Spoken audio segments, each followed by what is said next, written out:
Sejam muito bem-vindos. Evangelho do Amor. Então vamos lá. Não adianta estar no lugar certo, diante da pessoa certa, com a atitude errada. Qual é a atitude errada? Não só falta de fé, porque quando Jesus abafa a geração incrédula, ele pegou os discípulos, ele pegou os escribas que estavam criando casos, ele pegou o pai do menino, ele botou todo mundo no bolo. E ele identificou o problema: incredulidade, falta de fé. Mas é interessante que Nosso Senhor faz uma pergunta. A pergunta é: até quando vos sofrerei? Ao que eu e você precisamos entender é que o que nos aflige são nossos problemas. A parte do que aflige Deus, além daqueles que ainda não são salvos, estão na rebelião do pecado, distante dele, parte do que aflige Deus é nossa incredulidade. A palavra de Deus diz no Evangelho de Marcos, no capítulo 3, no versículo 5. Então Jesus, olhando em volta, indignado e entristecido com a dureza de coração daquelas pessoas. Quando você vê um cenário de incredulidade, de um coração duro, isso gera tanto indignação como tristeza no Senhor. Quando a Bíblia diz em Hebreus 11:6, sem fé é impossível agradar a Deus, ela não está apenas dizendo que Deus é exigente, botou um alto padrão de fé para mim e para você, só porque Ele precisa olhar para mim e para você e ficar orgulhoso da nossa fé. Nós não podemos agradá-lo sem fé, porque sem fé não recebemos nada. E Deus é galardoador daqueles que o buscam. Porque justamente nos ama, Deus quer intervir na minha e na sua vida. Deus quer nos abençoar, Deus quer nos recompensar. Mas o justo viverá da fé. E quando não há fé, Deus não pode fazer por mim e por você o que Ele quer. É por isso que Ele não se agrada. Não é apenas um ato de censura porque eu e você não cremos. É simplesmente a impossibilidade dele fazer o bem que Ele queria fazer por mim e por você, uma vez que sem fé a via de acesso para que as bênçãos cheguem simplesmente foi comprometido. Então quando eu e você começamos a entender esse desenho, crer não é apenas um peso, uma obrigação, uma responsabilidade, mas é uma forma de descobrir não só como viver melhor, não só como experimentar as intervenções de Deus, mas agradá-lo no sentido de que Ele possa fazer o que planejou fazer na minha e na sua vida. Que eu e você possamos experimentar todo o bem que está à nossa disposição. Quem está entendendo, diga amém. Então voltando no nosso primeiro tópico aqui de quem é a responsabilidade. Essa foi a lição de Jesus para aquele pai. Ele transferiu primeiro para os discípulos, depois transferiu a questão da possibilidade para Jesus, e Jesus devolveu a ele, como fez com aquele centurião romano que buscou ajuda. Mateus capítulo 8, versículo 13, Nosso Senhor termina dizendo para ele: seja feito conforme a tua fé. Em outras palavras, ele está dizendo: o que vai acontecer na sua vida, ou na vida daquele por quem você está intercedendo, pedindo ajuda, não depende do meu poder, depende da sua fé. Mas Deus não tem todo o poder, sim, para Ele todas as coisas são possíveis. Mas a única forma de eu e você acessarmos os depósitos da graça, que é onde Ele libera tudo o que Ele tem para nós, é por meio da fé. Romanos 5:2 diz: pela fé temos acesso a essa graça. Quando a gente olha para as Escrituras, há momentos onde Deus vai agir de uma forma que nem parece fazer muito sentido para mim e para você. Por exemplo, Moisés, por palavra de Deus, tira o povo de Israel do Egito. Deus fez promessas claras sobre tudo que ia fazer, qual era o destino, para onde iria levá-los. Mas tão logo eles saem do Egito, Faraó muda de ideia e agora decide persegui-los. Agora eles têm o inimigo atrás do encalço. E praticamente, meio que à frente e dos dois lados, quase como fosse uma ponta de uma flecha, eles têm uma cadeia de montanhas por onde não dá para escapar. E meio que à frente para outra lateral, eles têm um mar que é impossível atravessar. E Êxodo capítulo 14, versos 15 e 16, diz assim: o Senhor disse a Moisés: porque você está clamando a mim. Eu não sei você, mas já tive vontade de responder para Moisés: porque eu preciso que o Senhor faça alguma coisa. É por isso que Moisés estava orando, pedindo ajuda, pedindo solução. Agora, o Deus que diz: invoca-me que te responderei, diz: por que é que você está orando? Por que é que você está me pedindo algo? Agora, olha a afirmação depois da pergunta: diga aos filhos de Israel que marchem, e você levante o seu bordão, estenda a mão sobre o mar, as águas se dividirão para que os filhos de Israel passem pelo meio do mar em seco. Deus está dizendo: está orando porque eu já não disse que vou levar vocês desse lugar. Não depende mais de ficar pedindo, é hora de acreditar e andar em cima da palavra que eu dei. É quase que uma forma de dizer: bola para frente que atrás vem gente, e vem gente que não quer o bem de vocês. Eu disse: para de orar, se mexa, acredite, ande naquilo que eu já revelei.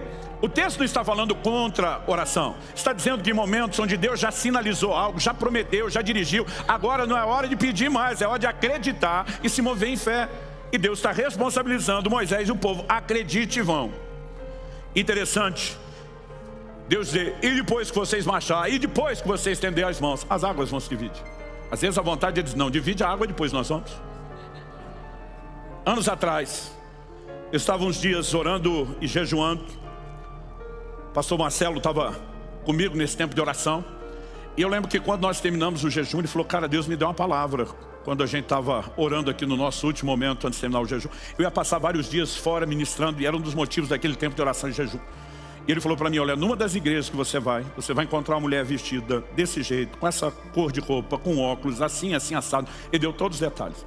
Aí falou assim, quando você encontrá-la, você manda ela ficar em pé. E Deus vai te mostrar qual é o problema dela e vai curá-la na frente de todo mundo. Eu achei aquele negócio um pouco diferente, falei, ok. A revelação da gente é mais fácil de crer do que na dos outros. Mas eu lembro que eu saí, na primeira igreja, comecei a pregar, fui fazendo uma varredura no auditório. Quem estava com a roupa não estava com o óculos, quem estava com o óculos não estava com a roupa, quem estava de óculos e a cor da roupa não era mulher, tá? Pensei, não é. Mas avisei o pastor antes, falei, olha, estou procurando uma situação assim que é uma palavra de Deus. Na segunda igreja, avisei o pastor, né, que também cheguei e falei, olha, não sei onde é, mas estou procurando, se vê, me ajude. E fiz a varredura, nada. Na terceira, na quarta. Quando chegou na quinta, o Espírito Santo falou para mim, não fale nada com o pastor. Pensei, também não é aqui, não é hora de ficar procurando até que aconteça.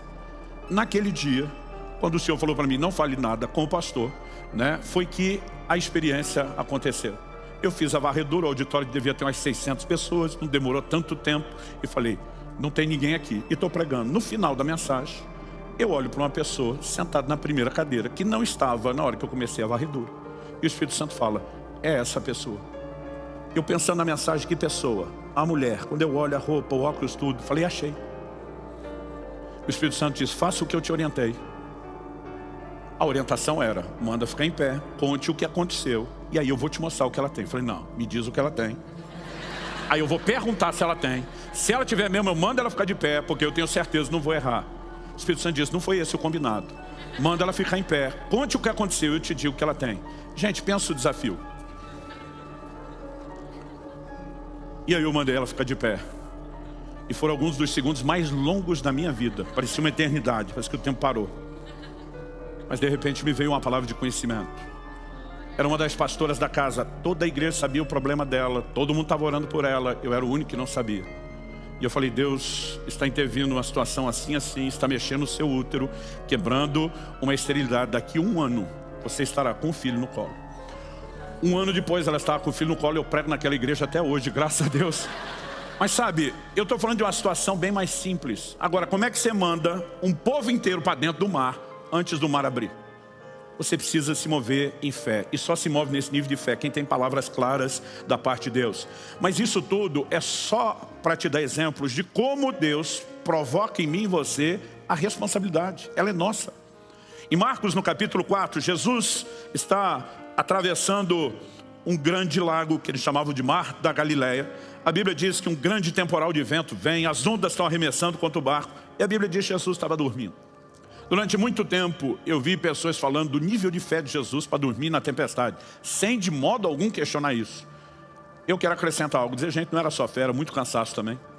Hoje, né, eu sei, num ritmo de viagem intenso, o que é dormir em qualquer avião, com turbulência, em carro sacolejando. Não sei o que seria dormir sendo molhado. Essa experiência ainda não tive. Mas Jesus está dormindo e os discípulos o acordam. E o desespero deles é, o Senhor não se importa que nós vamos perecer?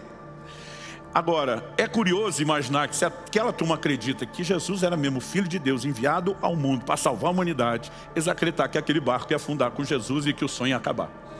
Quando Jesus desperta, a repreensão vem com um tiro certo. Ele pergunta, depois de aquietar o vento, da voz de comando, acalmar a tempestade.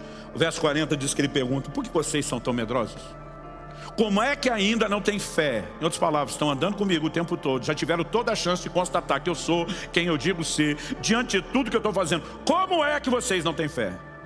Se fé não fosse minha e sua responsabilidade, ele não poderia reclamar. Como é que vocês ainda não têm fé? Ele deveria resmungar, não fiz um bom trabalho, não colocando fé em vocês. Mas a responsabilidade da fé não é dele, é nossa. Quem está entendendo? Quando olho para as Escrituras, eu vejo isso o tempo todo.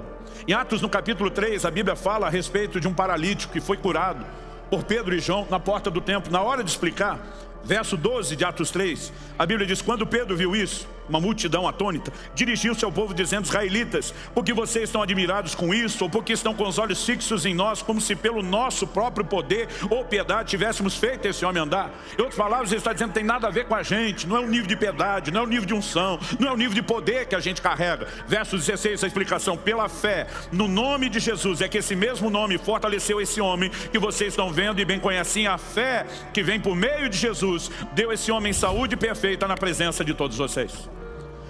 Olha o que o texto diz: a fé no nome.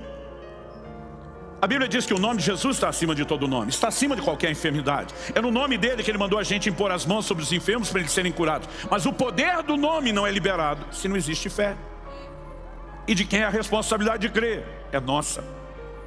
Em Atos, no capítulo 14, nós temos outro paralítico sendo curado, dessa vez por Paulo e Barnabé.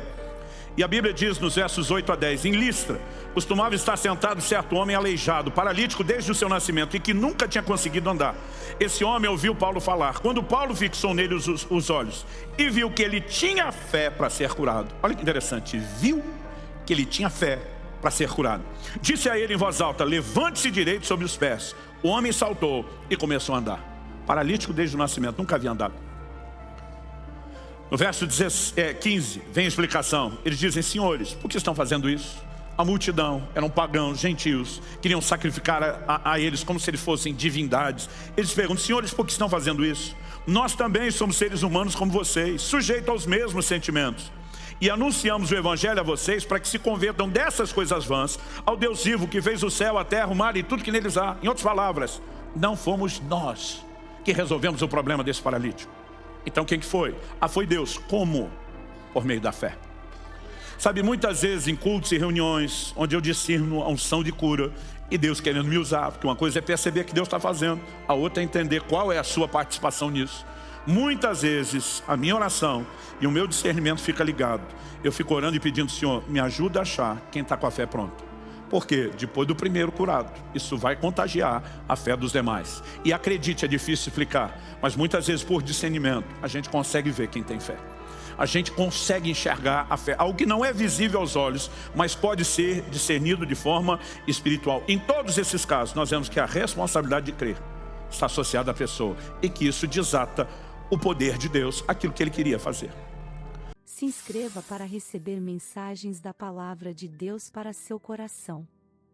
Compartilhe essa mensagem para mais vidas serem alcançadas.